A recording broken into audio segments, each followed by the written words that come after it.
do that impression you just done. Well, you started. See if anyone notices it.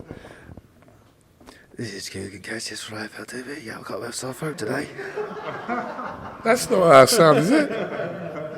Andy Lee, that was. This is Kugan Cassius from IFLTV. It's the start. I'm not that quiet, am I? Joseph Parker, start of fight week, huge fight week. First of all, what a card this is. What a card. And you're right, it's fight week. It's the week that we've all been looking forward to, and it's finally here. You're used to this, you're a veteran at this kind of... veteran, is that fair? You're not even that old, are you, really? No, I'm only, 30 years old? Yeah. 33. No, I'm still young. I'm in my prime now. Getting into my prime, I feel good. Obviously, we've spoke to you about this many a times over the last kind of couple of months since this fight was announced. It seems a bold move from Team Dubois to have this fight with you. Like I said, he's only recently claimed the IBF title, obviously, really was obviously elevated to it and then beat Joshua so he can legitimately call himself a world champion. But it's a bold move, and I've said this time and time. Do you think it's a fight he wanted, or do you think it's a fight that was sort of not forced, but it was the only option?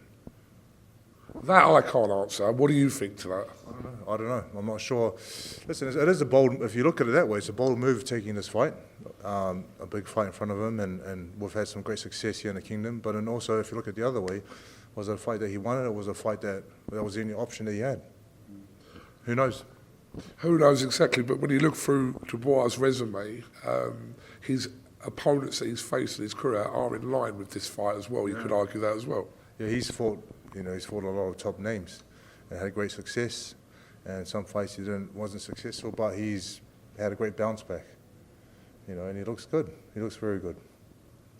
What do you take from that performance against Joshua? He wasn't expected to win that fight. He did it emphatically. Very few people picked, outside of kind of Team Dubois, picked him to win that. What do you take from that performance specifically? Yeah, listen, I picked Joshua to win, and I had George Lockhart there with me, and he wasn't there, but George was there, and he picked Dubois to win all week. So he, I must say that was the only time he's been right. I think Dubois came out with supreme confidence in that fight, and he had this belief, and he put it on Joshua. But coming into this fight, I'm a totally different fighter to Joshua, and we have a great game plan. We've done the work, and I know I'm ready to put on a good performance. There is a take on this fight, and this isn't my take on the fight, this is just an opinion amongst people, that if you take Dubois past the halfway stage, then the fight then becomes in your favour. What do you think to that? No, the fight's always going to be in my favour, no matter, it's how I approach the fight, But we've done, as I said, all the hard work's been done in training camp, and the sparring, and the runs and bag work, pad work, everything. It's just about going into this fight and putting on a great display. Display that I know and my team knows that I can put on from what we've seen. I'm in peak condition. I know I'm ready for this, and whatever he does, I'm more focused on what I'm going to do and the plan that I want to execute in this fight. It seems like such a massive gap, not just in time, but just in you as a person, you as a fighter, from the first time you obviously become world champion, which people not forget, but it was a while ago now. 2016. Right, it's a while ago, it's 9 years ago, it's crazy. But you have already kind of ticked that box. What's different now to becoming world champion again, apart from just the tag of being like a two-time world champion? It's very different now because I have goals and the reason why I'm doing this, and I'm fighting the people that I'm fighting for, the countries I'm fighting for, and I'm a lot more mature now than I was obviously back then, and I appreciate the position I'm in, I enjoy it, I love it, and I'm doing it more so for myself, wife and kids, and this team I have right here in this room, and New Zealand, Samoa, so it's going to mean something more different to what it meant before. I know we spoke about this at the Ring Magazine Awards, about that moment that Dubois had when Uysk had beaten Fury, and there was a little bit of a, why is he talking about Uysk when Joseph Parker's like literally weeks away? But do you really just put it down to kind of just a moment that he's not thinking about Uysk? Surely you don't think that? So I know he's focused on this fight, and was it really him, or was it people telling him to do it? Who knows? Whatever he does in the ring, outside the ring, that's up to him. And I'm just, if he's distracted, good. If he's not distracted, good. However they prepare, let them do it. Whatever they want to do it.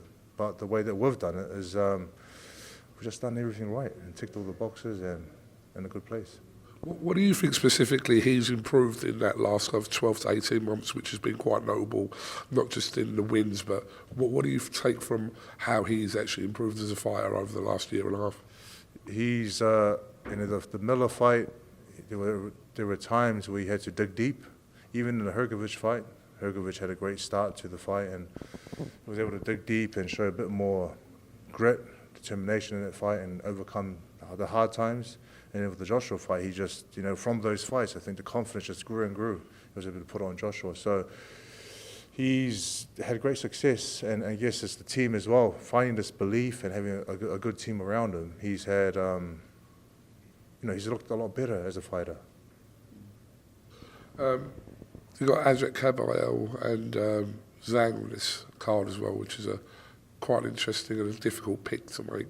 Who are you swaying for in that? For me, it is a tough fight to pick. Zhang, powerhouse, and he's looked a lot, from what I've seen online, he's looked a lot trimmer than when I fought him. But you got Kabayel, his work rate is high, very high, so I don't know, I'm picking Kabayel. Not going to dwell too much on what could be past this, but there's so many options for you, regardless of obviously this fight coming into play. But there were obviously other options for you. You win this belt on the 22nd, then it opens up a whole different kind of level of fights for you, and which is obviously comes with financially rewarding success as well. Nice. Well, listen, win this fight on Saturday night, 22nd of February, become IBF champion of the world, two-time world champion. There's no thinking about other fights. It's about celebrating with the team. That's what we're going to do. We're going to go back to the room. We're going to have burgers and chips, fizzy drinks, whatever we want, chocolate, desserts, biscuit, pies, anything. We want to have a great celebration. And once we're done with celebrating, then we're going to think about the next fight. There's no thinking about the next fight straight away. We've got to enjoy the moment. Like we are now. We're enjoying leading into this fight. We want to enjoy the whole week, and we want to enjoy becoming successful on Saturday night and then just celebrating. Last one. Your team is super confident that this is a formality, that this happens for you this week. Your team's always, this is the energy we see from your team. I just see you coming down the corridor. That vibe has always been throughout your camps. It's great to see. Because we're here, because we've done the work, and because we're enjoying every moment, we're just happy. We're happy and we're confident, and we're just going to let my hands do the talking in the ring on Saturday night and show everyone the hard work that we have all put into myself to prepare me for this big challenge. And we are just going to continue to enjoy every day, because you know what? It's great to be here. Absolutely. Actually, just one more. Joyce and Whyte, obviously two people you know very well, fighting 5th of April. What do you think about that fight? Joyce and Whyte, it's a tough one to call. What do you reckon, Andy?